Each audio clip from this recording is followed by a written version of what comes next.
नमस्कार, जय हिंद। किसमें कितना है दम, आ देखें जरा।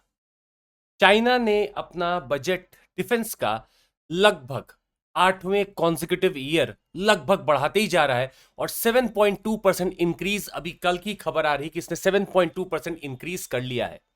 और चारों तरफ मीडिया में एक बात और चल रही है कि इससे क्या डर है भारत को, इससे क्या डर है वेस्ट को, इससे क्या डर है किसी को भी।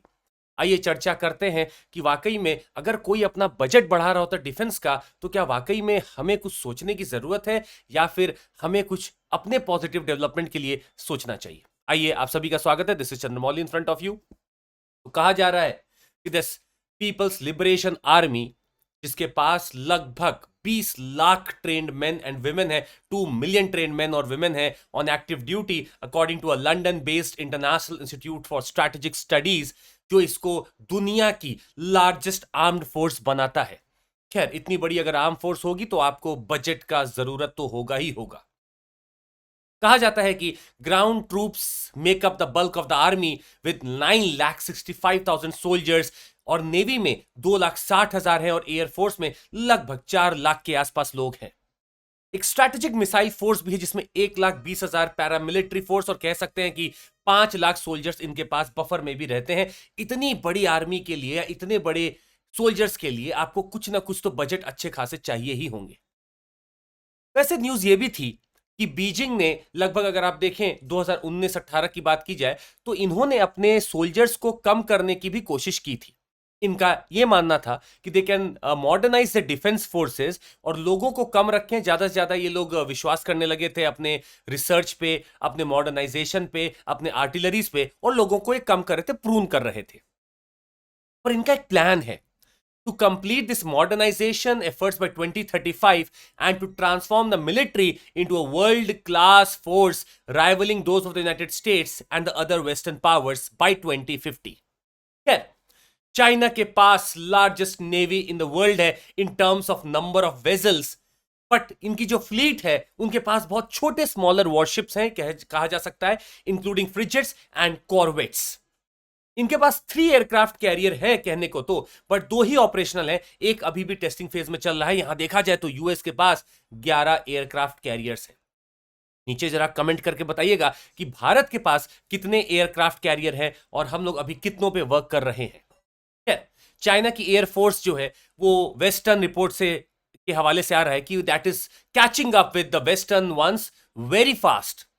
और लास्ट 3 सालों अगर देखा जाए तो annual production of certain fighter jets like J-16 and J-20 they have likely doubled. खैर, आपको यह भी बता दें कि कोई भी कंट्री अपना बजट जो भी बताती है वो लगभग कहीं ना कहीं उसके 70-80% ही, या कहा जाए 70% ही रहा जाता है, क्योंकि सारा कुछ वो खुल के नहीं बताती, सारी स्ट्रैटेजी नहीं बताती। अगर बता देंगे तो शायद आगे आने वाले समय में बाकी के आसपास के जो लोग होंगे वो भी उसके लिए खड़े हो जाएंगे और तैयारी अपनी करने लगेंगे। बीजिंग के पास 350 न्यूक्लियर वॉरहेड है, जो कि अगर यूएस या रशिया से कंपेयर किया जाए तो रशिया के पास तो सबसे ज्यादा देखा जाए तो 6,000 के आसपास है, यूएस के पास लगभग 5400-5500 के आसपास है। तो अभी बीजिंग के पास है, चाइना के पास 350 है। भारत के पास कितना न्यूक्लियर वॉरहेड है नीचे कमेंट करके बताइएगा, ये भी हमें जानना है। एक सेशन में हमने आपको बताया है, जरूर ये भी बताइएगा। अब इतना बड़ा इंफ्रास्ट्रक्चर हो, नेवल का, आर्मी का, एयरफोर्स का, न्यूक्लियर वर्कफोर्स का, तो बजट तो चाहिए। और जब चाइना ने ठान रखा है कि मुझे मॉडर्नाइज करना है, तो उसके लिए तो आपको कम से कम जो भी वृद्धि ये करते जा रहे हैं, मे बी अराउंड 7.2%, 7%, वो करते ही रहना पड़ेगा।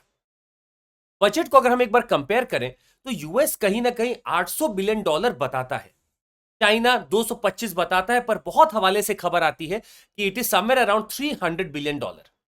इंडिया $76.6 बिलियन है। अब खैर, भारत वैसे तो ट्रांसपेरेंट बहुत चीजों में रहता है, परंतु हमें नहीं पता है कि इसका एस्टिमेट हो सकता है 80 हो सकता है 90 हो, परंतु जो हमारे पास बजटरी प्रोसेस है उसमें $76.6 बिलियन का भारत ने अपना डिफेंस का बजट दिखाया है। अब आप ये वाकई में आश्चर्य की बात है कि रशिया, जो कि पिछले 1 साल से या 2 सालों से लगभग अब चीजों में बदलाव लाने की कोशिश कर रहा है, इंटरनेशनल ऑर्डर में यूक्रेन के खिलाफ है, क्रीमिया को ऑक्यूपाई किया, उसके पास $65 बिलियन का ही बस बजट रहा है डिफेंस का। तो कहीं ना कहीं इंडिया, रशिया और चाइना को अगर आप मिला दें तो भी हम कहीं ना कहीं यूएस को कंपेयर नहीं कर पा रहे हैं, और यूएस और वेस्टर्न अलाइज को अगर आप मिला देंगे तो इनका बजट तो बहुत ज्यादा है। तो जो बात कई बार आती है कि रशिया इंडिया चाइना का एक एक्सिस है जो कि शायद क्वाड के खिलाफ जा सकता है, परंतु बजटरी अगर प्रोसेस देखें या डिफेंस का पूरा अगर आप इनका इंफ्रास्ट्रक्चर देखें तो यूएस और वेस्टर्न वर्ल्ड अभी भी बहुत आगे है. It will take some time to maybe counter them, to be maybe standing against them. हमारी तरफ से भी ये बात एकदम तय थी कि हमें भी अपने डिफेंस को, चीजों को बहुत अच्छा रखना है. जो टेंशन्स हमारे बॉर्डर पे चल रहे हैं विद चाइना एंड पाकिस्तान, जो कि काफी ज्यादा स्पिल आउट भी करते रहते हैं, आर्म्ड क्लैशेस भी होते रहते हैं, इसीलिए हमने भी मॉडर्नाइजेशन ऑफ फोर्सेस को प्रायोरिटाइज किया और सेल्फ रिलायंस बढ़ाने की बात की है आर्म्स प्रोडक्शन में.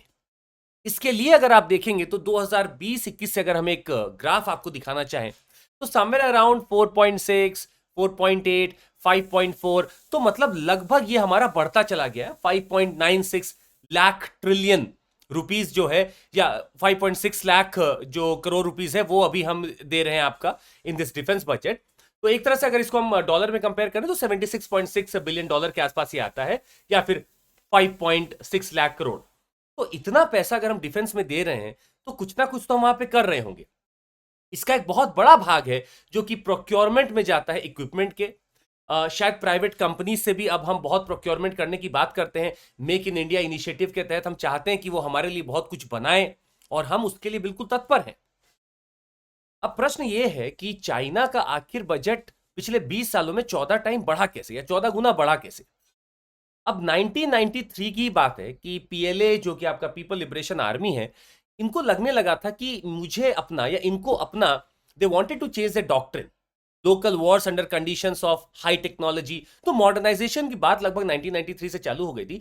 2004 में हु जिनताओ, इन्होंने एक new historic mission for the new century ये बनाया और लगभग 3 फेज बनाए जो कि 2049 तक, 2049 तक पीएलए को एक ऐसे लेवल पे ले जाएगा जो कि high intensity integrated network centric operations करने में बहुत आसानी होगी चाइना को.